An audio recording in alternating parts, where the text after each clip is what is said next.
जब कानूनी अधिकार की बात हो तो मैं कुछ ऐसी संपत्ति की बात कर रहा हूं जो संपत्ति जैसे कि दादी की बहन की संपत्ति में किसका होगा कानूनी अधिकार।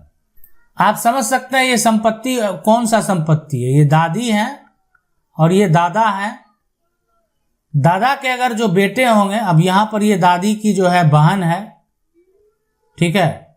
अब यहां पर जो कहने का मतलब है दादा के बेटे होंगे, ये इनका बेटा है, अब ये इनका पोता है। अब ये पोता जो शब्द प्रयोग कर रहा है वो अपनी दादी के लिए पोता कह रहा है दादी की संपत्ति, यानी दादी की बहन की संपत्ति। तो आखिर दादी की बहन जो है उसका संपत्ति में जो है अधिकार की अगर बात करेंगे तो इसको समझना बेहद जरूरी है। कह रहे सर हमारा जमीन में भी ऐसा ही झगड़ा है चल रहा है। मेरे दादी लोग 5 बहन थे, 5 में 3 का जो है वंश है और 2 का नहीं है ना। 3 बहन का बेटा बेटी झगड़ा कर रहा है कि जमीन सबको दिया गया है। तो यहाँ पर जो है एक साइड में रहे हैं और गांव वाले को भी एक साइड ले रहे हैं, और एक को जो जमीन दिया गया है उसका वह भी यहाँ पर जो है देखें। उनसे मैं आपको बता दूं सबसे पहले कि अगर जो दादी की बहन है वो स्वेच्छा से अगर जमीन देना चाहती है तो वो सबों को दे सकती है, किसी एक को भी दे सकती है। वो उनके ऊपर डिपेंड करता है। आप किसी भी प्रकार का दबाव नहीं बना सकते हैं। वो अगर वो मान लेते हैं अब नहीं है इस दुनिया में तो सबका अधिकार होगा, बराबर अधिकार होगा, कोई भी कुछ भेदभाव नहीं कर सकता है। लेकिन अगर वो इस दुनिया में मौजूद हैं तब उन पर डिपेंड करता है कि उनकी बहन किसको संपत्ति दे, है ना। अपनी बहन के उत्तराधिकारी को जो उनके वंशज हैं उनको दे या नहीं दे, वो उनके ऊपर डिपेंड करता है। आप उनमें किसी प्रकार का कोई रोक नहीं लगा पाएंगे, संभव ही नहीं है, कतई संभव नहीं है। इसलिए संभव नहीं है कि दादी की बहन की संपत्ति है और दादी की बहन की संपत्ति में जो कानूनी अधिकार होगा वो उनका कानूनी अधिकार होगा। जो कानूनी अधिकार होगा, मान लेते हैं कि जैसे आप देखें यहां पर दादी है, ठीक है। अब यहां पर दादा है, दादा के भाई हैं, इनकी जो है यहाँ पर ये इनके भाई हैं, ये इनकी पत्नी है और इनके बच्चे भी हैं।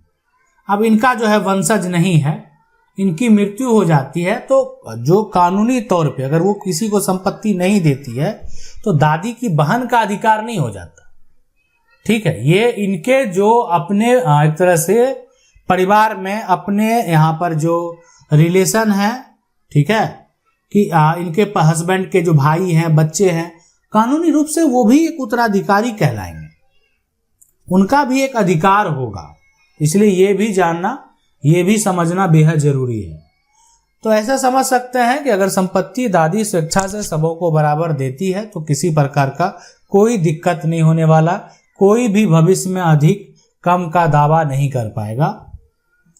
सवाल है क्या गिरवी रखी हुई जमीन वापस जो है यहाँ पर ये होगा कि मिल सकती है, ठीक है, मिल सकती है। तो मैं आपको बता दूं, कोई जमीन को अगर आप गिरवी रखते हैं, कब गिरवी रखते हैं? जब जमीन पर आप क्या करते हैं, पैसा उठा लेते हैं, पैसा उठा लेते हैं। लेकिन जब ये लोन के रूप में आप पैसा लेते हैं और गिरवी रखते हैं और आप पैसा नहीं देंगे, पैसा वापस नहीं करेंगे, तो बैंक के पास प्रूफ होता है कि वो आपके डॉक्यूमेंट ले लेते हैं, आपके सिग्नेचर ले लेते हैं, आपसे प्रॉपर वे से एक एग्रीमेंट तैयार करवाते हैं। पैसा नहीं देंगे तो आपकी जमीन जो है उसकी कुर्की की जाएगी, उसकी जब्ती किया जाएगा, ठीक है। यानी आप ऐसे कर सकते हैं कि उसका नीलामी जो है वो कर दिया जाएगा, कोई खरीदने वाला है उसको दे दिया जाएगा। अब लेकिन है यहाँ पर कि जो जमीन है, अगर मान लेते हैं ये कह रहे हैं कि नाना जी का जमीन को जो है मरवाड़ी ने लगभग 60 साल से कब्जा किया है। मेरे नाना जी के नाम पर जमीन का पट्टा है, भूलेख में शो करता है, और मेरे नानी बोलती है कि वो जमीन को गिरवी रखा गया था और उसने जबरदस्ती कब्जा किया। क्या उस जमीन को, तो जहां मान लेते हैं गिरवी रखा गया, उनके पास, अब गिरवी कोई निजी व्यक्ति अगर ले लेता है, उसके पास किसी प्रकार का कोई भी प्रूफ नहीं है और कोई भी एक तरह से उसके पास राइट नहीं है कि वो किसी की प्रॉपर्टी को इस तरह से गिरवी ले सके, तो फिर वो इलीगल है। और इलीगल तरीके से अगर किया गया है, वो बाद में दावा करेगा कि हमसे पैसा लिया गया नहीं लिया, तो आपके पास तो कोई प्रूफ है नहीं। आप अगर किसी को जमीन दे देते हैं कि हमको इतना पैसा दीजिए, आप जमीन से फसल खाइए, तो ये आप वो पैसा दिया कि नहीं दिया उसका क्या प्रूफ है? कल को आप खेत दोबारा ले सकते हैं उससे, उसी का पैसा डूब जाएगा जो पैसा दिया है। ठीक है, जमीन तो आपका है, आपका नाम पर है, तो दूसरा अगर वो कोई यूज कर रहा है तो आप खुद उस पर जो है एक तरह से कब्जा करने का, दबाव डालने का, जबरन फसल बर्बाद करने का, बहुत तरह के तमाम तरह के आरोप लगाए जा सकते। ठीक है, तो इसीलिए इस बात को समझ लें कि बिना डॉक्यूमेंट के, बिना एग्रीमेंट के किसी को भी जमीन गिरवी ना दें। रही बात इस जमीन को वापस पाने की, तो ये इनको जो है इसके लिए अब कोर्ट का सहारा लेना पड़ेगा। सिविल कोर्ट में केस फाइल करनी पड़ेगी, सिविल कोर्ट से नोटिस भेजना पड़ेगा, अपना पुराना दस्तावेज के आधार पे जो लोग जमीन को कब्जा किए हैं उनको नोटिस जाएगा, पूछा जाएगा कि आप इनकी जमीन को अवैध तरीके से क्यों जबरन तरीके से कब्जा किए हुए हैं। अब है कि नाना के मरने के बाद संपत्ति में किसका होगा पहला अधिकार, तो हम आपको बता दें कि अगर नाना की मृत्यु हो जाती है, अगर उनके बेटे हैं, है ना, बेटी है और आपकी जो आप कह सकते हैं नानी या नाना की पत्नी, तो उनका जो है पहला अधिकार, ये सभी लोग जो होंगे उस संपत्ति में बराबर के हकदार होंगे जो नाना की संपत्ति है। नाना की मृत्यु हो गई है, उसमें बेटा का भी हक होगा, बेटी का भी हक होगा और नानी का भी हक होगा कि संपत्ति नाना का है, तो नाना जो जिस संपत्ति में हिस्सेदार है उसका हक जो है अब नानी का हो जाएगा। ठीक है, अब है कि यहाँ पर जो सवाल है कि सर मेरे नाना की डेथ के बाद उनकी जमीन उनके भतीजे ने अपने नाम करवा ली, जबकि उनकी वारिस जो है मेरी नानी यहाँ पर जो है इस केस में क्या कर सकता हूँ? मेरे पास जमीन का कोई कागज नहीं है ना, और जो है यहाँ पर एक तरह से समझ नहीं आ रहा है, मेरी एक तरह से नानी जो है मेंटली बीमार है, वो कुछ नहीं कर सकती। सबसे पहला बात कि अगर आपके नाना का मान लेता है बेटा नहीं है, बेटी है, तो पूरी संपत्ति का हक उनकी बेटी को होगा, मिलेगा। ठीक है, अगर कोई भतीजा अपने नाम पर केस कर दीजिए, उसके ऊपर केस फाइल कीजिए, सोचना भी नहीं है, केस कर देना है।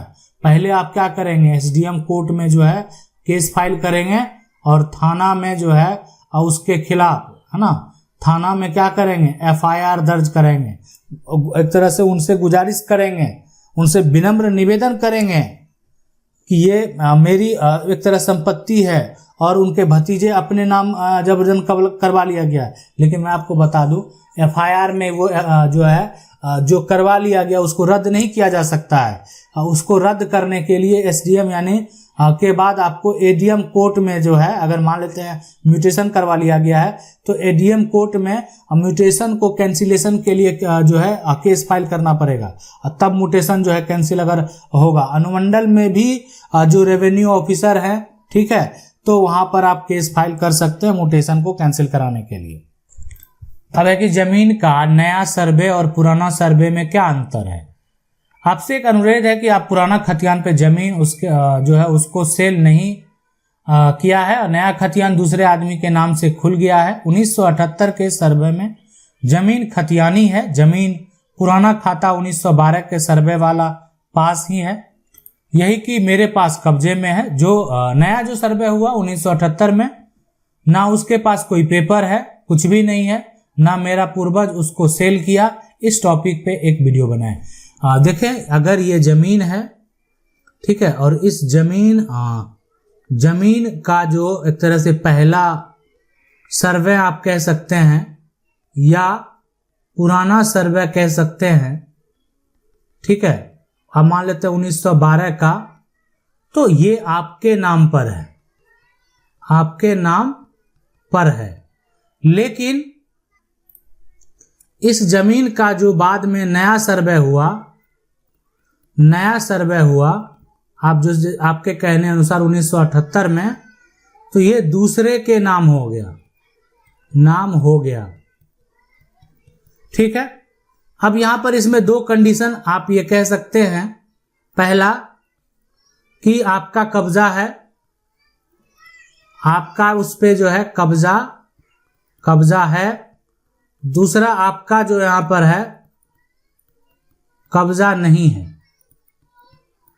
दो केस हो सकता है।